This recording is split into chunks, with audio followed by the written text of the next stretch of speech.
Ashvahi Shalay Halak, but Sas Vishoy with their Hatoim Loyama, Moish of Lakes and Luyosha, Keep the Service, Adonai Hepsai, the Service Yagayam, and Loyla, Boyake, Shosla, Palgamoyim, Nashapia, Yitain, Vitai, or like Loyibo, the Kalashayasa, Yatslia, Loykana Vishoim, Keep Kamais, Shetit Fanarua, Alkain Loyakum Vishoim, Banish, but Hatoim, Badas Sadikim.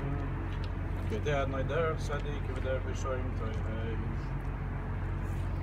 Everybody's over here to pay a couple of hours to time Simcha ben Nachum, Yehuda ben Nachum, Yehuda. Time Simcha ben Nachum, Yehuda, time Beaver. And there are a number of limitations. First of all, this time in between Yontiv and Rosh Chodesh, we're not really allowed to say Hespeda. Talk a little bit. Moshe is going to talk in a minute about some recollections, some memories, but it's not a time where we're allowed to be masked. So I too will begin. We'll begin with the story. We have to be very brief because the airlines, until everything is taken care of, all the requirements to be able to bring Chaim to Eretz Yisrael takes time. But Chaim wanted to be in Eretz Yisrael. He wanted to be in Eretz Yisrael, and Chaim will bring all of us in good health to be able to see him over there and to be together and to be Zayde for Tchias amazing.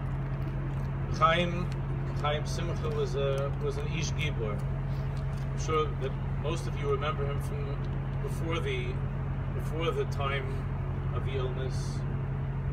And if you ever had the chance to shake his hand, you still are hurting.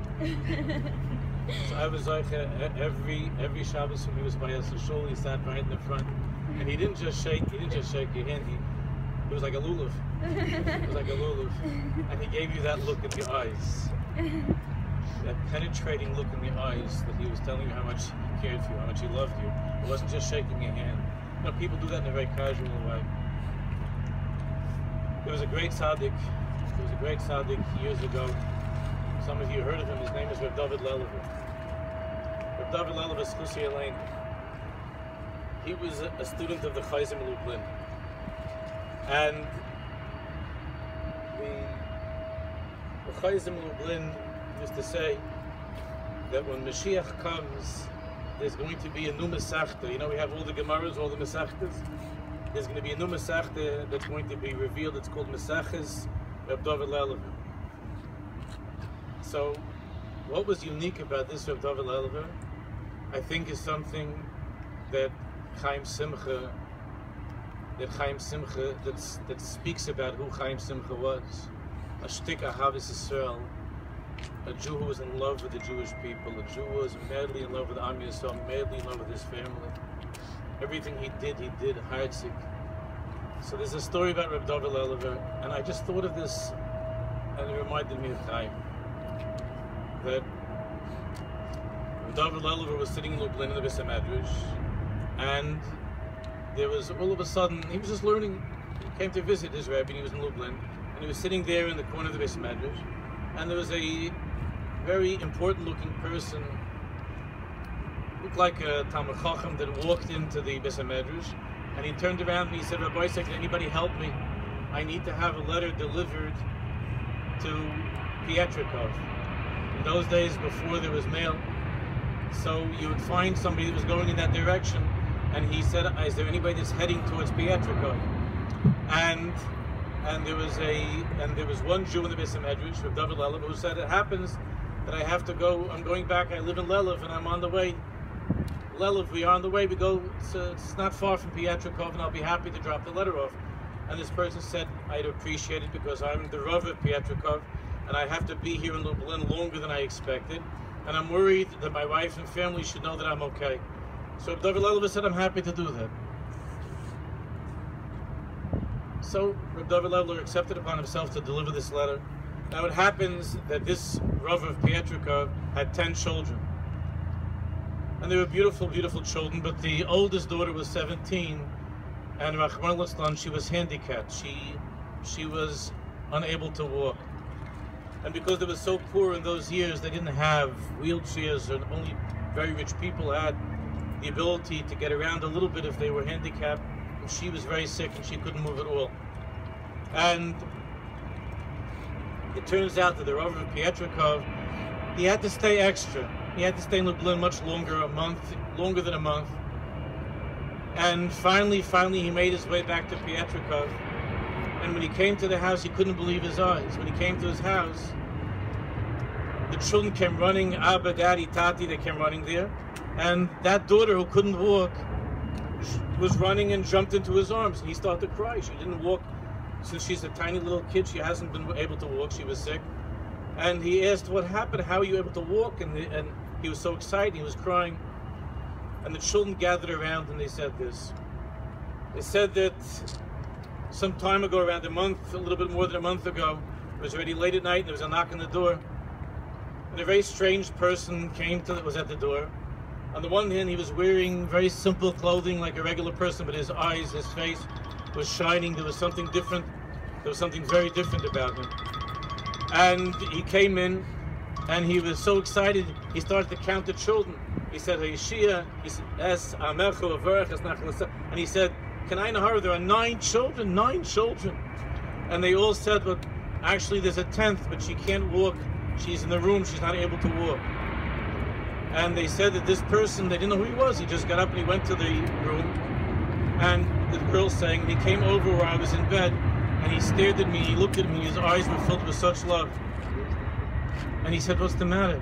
And she said, I haven't been able to walk since I'm a little child. He said, I give you a bracha.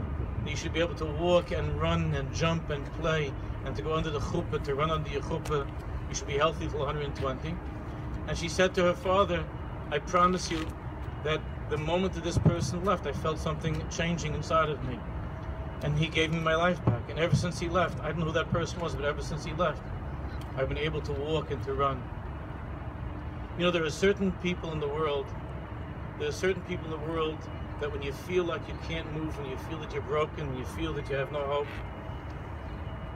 and then there are those few people in the world that they don't have to really say anything. Chaim wasn't making speeches. I'm the one that makes a lot of speeches. Chaim wasn't a man of many words, at least that I knew of. He was a man, I guess there are some others that are different, but Chaim was a person of tremendous conviction, of tremendous action, of tremendous caring, of tremendous love. And all I know is that when I stepped into his Dalet Amis, when I looked in his eyes, so there was something that lifted off of me as well. And it's that love that he radiated, that he gave to the family, that devotion to Am Yisrael. He was able to bench lulav, am I correct? He was able to bench lulav, his love for Yiddishkeit. When I went to see him some time ago, he was in the nursing, in the rehab at that time. So I thought that maybe it would be more of a Hasidic handshake, you know? It would be more of a light handshake. It was the same grip, the Chaim grip, and the same look, even though he was deteriorating very badly. It was that same powerful Gibor. That powerful Gibor was on fire with Ahavas Yisrael, on fire with Yiddishkeit, and fire with HaKadosh Baruch Hu. So, when I was talking to Moshe, I said that, and to Yitzchak, there's no question that his return to Eretz Yisrael, to the place that he loved, that his return to Eretz Yisrael, especially at a difficult time like this, that Gibor is going to fight, he's going to do what he has to do. And he's going to be back to the person he was 30, 40 years ago, the fire that he was. And hopefully he'll be a Melitz Yosha Guta Beiter for the whole family, for all of Am Yisrael. Until that time, we'll be able to join him and to be zochet to see him again, tall and straight, the way that we remember him. By Tkesa Mason, should be Bakar of Mamish. Moshe is Mason.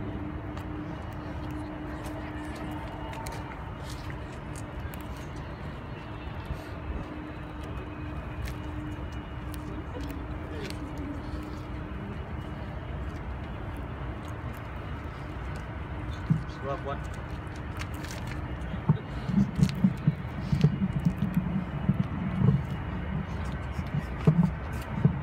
As Rebbe said, it's no hispedim, it's only stories. So we tell stories about Chaim Simcha, Reb Nachum Yehuda, and Shengel, his Sabba, Zayde, dad, Chaim. And I asked Mechila if I'm not telling the stories right, or if I leave something out, or I say too much, then please, I ask Mechila, I hope directionally it's correct. This, when Bobby condemned me asked me this morning to do this, there wasn't enough time to work out, so I started quickly crawling around and just get some stories besides the ones that we know internally in the family. So I think everybody knows, but as an 18-year-old, Chaim pretended to go to summer camp, and he with Beitar, and he wrote postcards that he had prepared and that were sent from different places back to his mother, who had no idea that he had enlisted at the time with the Irgun and gone secretly to Eretz Yisrael to fight there. Mother didn't know where he was, and as I was hearing all these stories, there were really two themes that came out besides the Ahavas for Bnei Yisrael, for all Jews that Chaim had, Zayde had. And it's really, he lived this way in the life of the spheres, in the way that HaKadosh Baruch Hu pours his light into the world. And the two spheres that most embody who he was were Chesed and Gvura. Chesed is the overarching love for all Jews, for the land of Eretz Yisrael, and Gvura, the very, very great strength that all of us have experienced. So he was in Eretz Yisrael, and Stevie told me earlier that I didn't know what he was doing in Eretz Yisrael, but apparently he and a group of 5 others or 4 others were in a cell, in a self-contained cell. One cell didn't know what the other cell was doing, and they were robbing banks. And they were robbing banks to fund the activities that were required to be funded. And there was apparently one particular bank that was the preferred bank to be robbed, and that was Barclays Bank. At the One Israel Fund dinner where Chaim and Bobby were honored, they asked, why was it in particular that you were robbing Barclays Bank? And the answer was, because they were insured, so they could get their money back. All the kids that have lived in the house know that from the earliest years, whenever Jewish kids were in trouble, everywhere, anywhere, the place to go to find a home was with Sabba and Savta, with Bobby and Zayde, Chaim and Selma. And Selma instructed me, there were many kids that came through the house and that lived for quite a while in the house. Bobby said, Selma said, Savta said, not to give any names, so I won't, because not to hurt anybody or insult anybody. But when I was in the hospital Wednesday night, one of those was there, and that person said to me that my mother said to me that Chaim and Selma would even take in a stray dog, so I guess I'm a stray dog. But that person said they saved my life, and without them I wouldn't be here where I am today. Chaim Zayde worked with the JDL and Rav Meir Kahana, and it's well documented.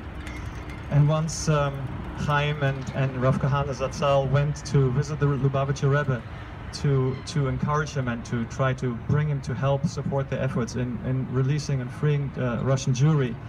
And the Rebbe responded to them that the JDL, with its own efforts, will bring thousands upon thousands of Jews out of Russia, but the Rebbe is sending people into Russia so that those Jews that are going to come out are going to have bris milah, they're going to know what matzah is, that they're going to have mitzvahs to take, that they can carry with them either to Eretz Yisrael or to the United States.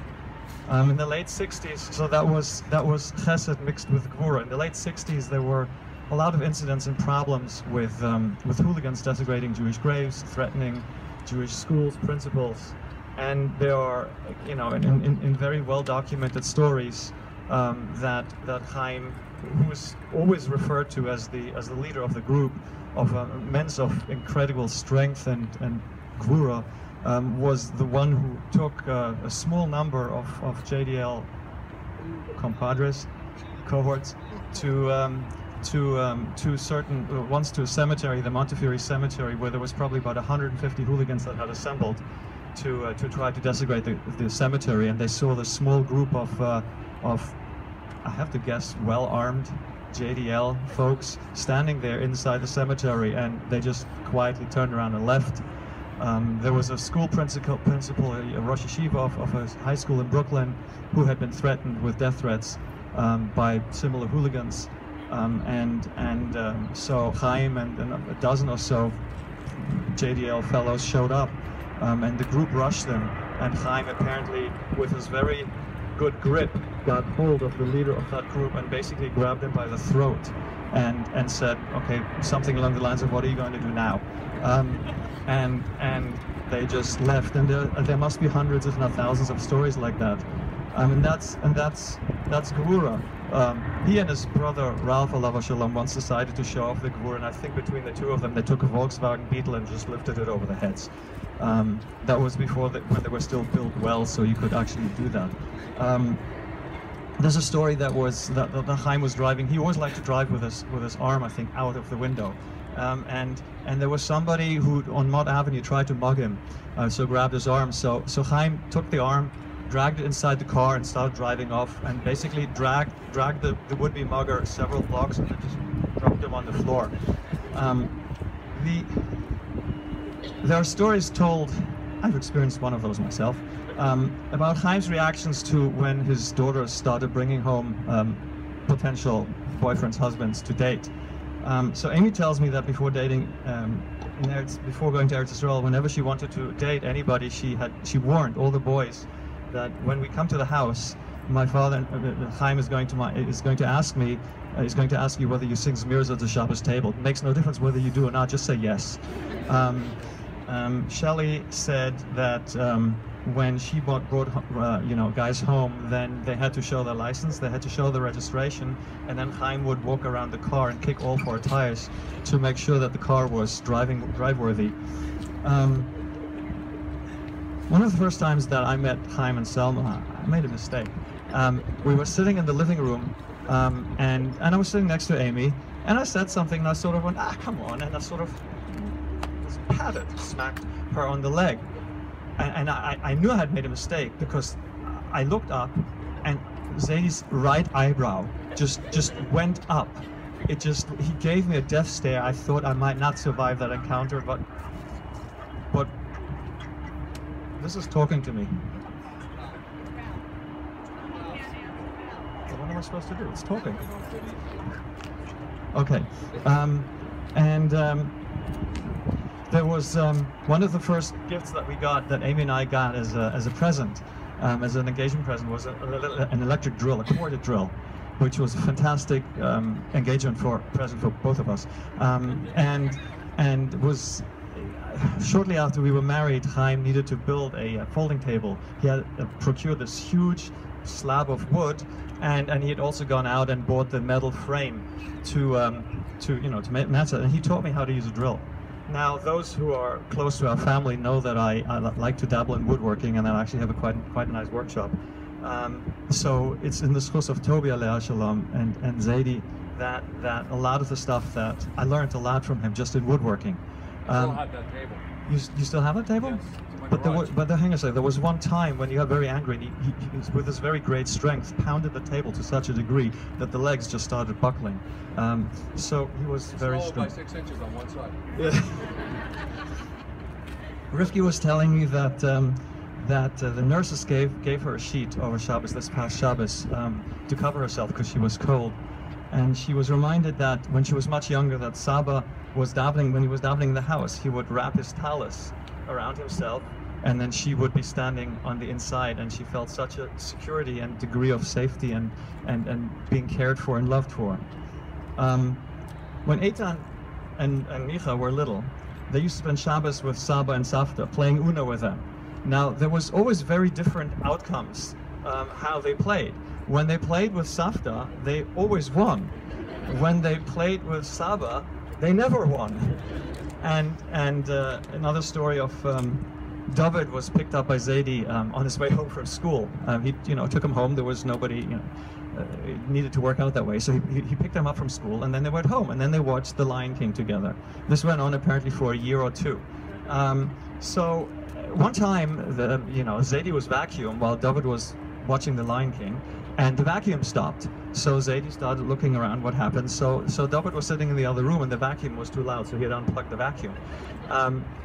But it came out much later that somebody asked Zayde once, why were you always watching the Lion King with David? So Zayde said it's the movie that he wanted to watch, and so we put that movie on. At a different time, somebody maybe later asked David, why is it that you always wanted to watch The Lion King? And David said, well, it's the only movie that Zayde would possibly watch, so that's why we had to watch that. He loved all Jews. He loved his whole mishpacha. He loved everybody. And Shelley was saying, and Rivki was saying that that's his devotion, his love for every Jew and everybody. All of us, we're learning that from him because we saw that. Robert Noble was pointing out that Zayde was davening the last 6 or 7 years in the yeshiva of 5 towns of the yeshiva Gdol of 5 towns in Far Rockaway. And Rabbi Noble said that the Avreichim and the Rebbeim took tremendous chizuk from the way that he conducted himself. He would be among the first ones there. He davened silently through Yishtabach, up to Yishtabach, Psukkah to Yishtabach, before most people ever got out of bed. So the problem was then that he wouldn't talk anymore to you. And so he would be sitting at our kitchen table, at anybody's kitchen table, his own kitchen table. You want to communicate. Nothing would happen. So the slightly unfortunate result was that one time he was going to the Island Shul, the Island Avenue Shul for Shachris morning davening, and he had at that point he had a scooter. It was the Israeli Institute of Halachic something or other measures. Tzomit. Thank you. Tzomit, the approved scooter, and you were able to use that on Shabbos. So then Yehuda Leibowitz went to Shul to find out where Zayde was, had he gotten there safely, and he found the scooter on the side of the road. It was just tipped over, and there was no Zayde. And as nobody had any idea where he was, and Zayde couldn't just sort of pick himself up and walk over, run away. So he looked where that was, and so he found Zayde's legs sticking out from a bush. So I guess they eventually picked him up, and somebody said to Zayde, well, why didn't you call for help? He said, couldn't talk. Zayde changed hundreds of years worth of Shabbos Nigun and Zmiris tradition. In Yom Zeh we didn't know that there was an extra Oilamim! All the families where he spent all his life, or various other things that he did. This past Rosh Hashanah, Baruch Hashem, we were able to give Zayde a really good send-off present, in that we davened on the second day of Rosh Hashanah. We davened starting from Tkiyah Shofar all the way through Musaf. There was a minyan of his Bnei Mishpacha. Every Mishpacha was represented. Every Mishpacha had somebody there, and we davened the full Musaf through him, all the way to the end. It was beautiful. It says in Tehillim, Mi ya'aleh b'hava Hashem mi yakum b'mkom kodsho. I wrote it wrong. Asher lo nasa lashab nafshi. Usually we translate that as somebody who didn't swear falsely by my name. As I heard this story from Rebbe many years ago. It left a huge impression. But you can also translate Asher lo nasa lashab nafshi, who didn't carry my soul in vain. HaKadosh Baruch Hu sends us an empty vessel, a neshama which is beautiful, clean and tahor, into this world as an investment, and he expects that after 120, give it back to him, full with mitzvahs, full with ahavas, Eretz Yisrael, full with ahavas, Ben Adam the Chavei, full with ahavas of Jews, full with love, filled with mitzvahs. I'm made in front of everybody with neshama tahora that's going back to Shamayim. Is on his way back already, on his way to Eretz Yisrael, is mole mitzvahs, overflowing. It was one lifetime investment that the Ribbon Shalom had. On behalf of myself and all of us, I'm asking Chaim Simcha ben Menachem Yehuda from Mechila for everything that we should have done and didn't, and everything that we shouldn't have done and said and did, and he should be made at Yoshim. Now, Micha, Till.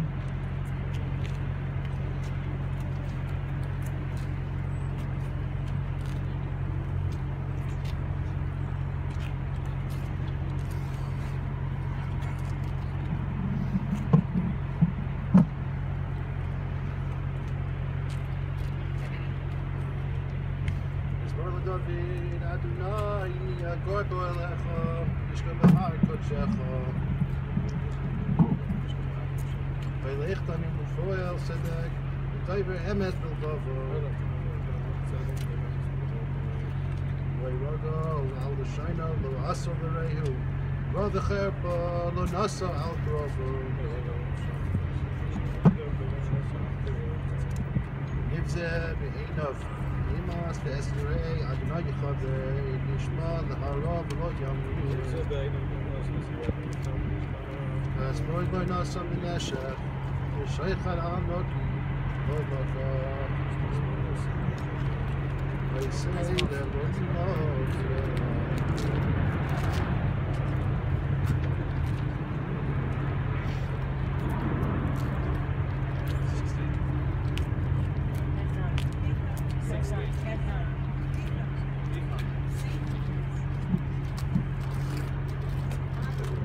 Obviously, the verse when he's saying Test Zion.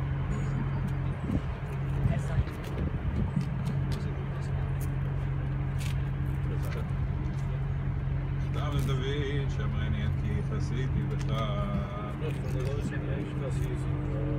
אמרת לאדוני, אדוני אתה טובתי בא עליך. לקדושים אשר בארץ אימה ואדירי כל חפצי בם. ירבו אצבעותם אחר, מהרו בלסיך נצחיהם מדם ובלשאת שמותיהם על שפתיי.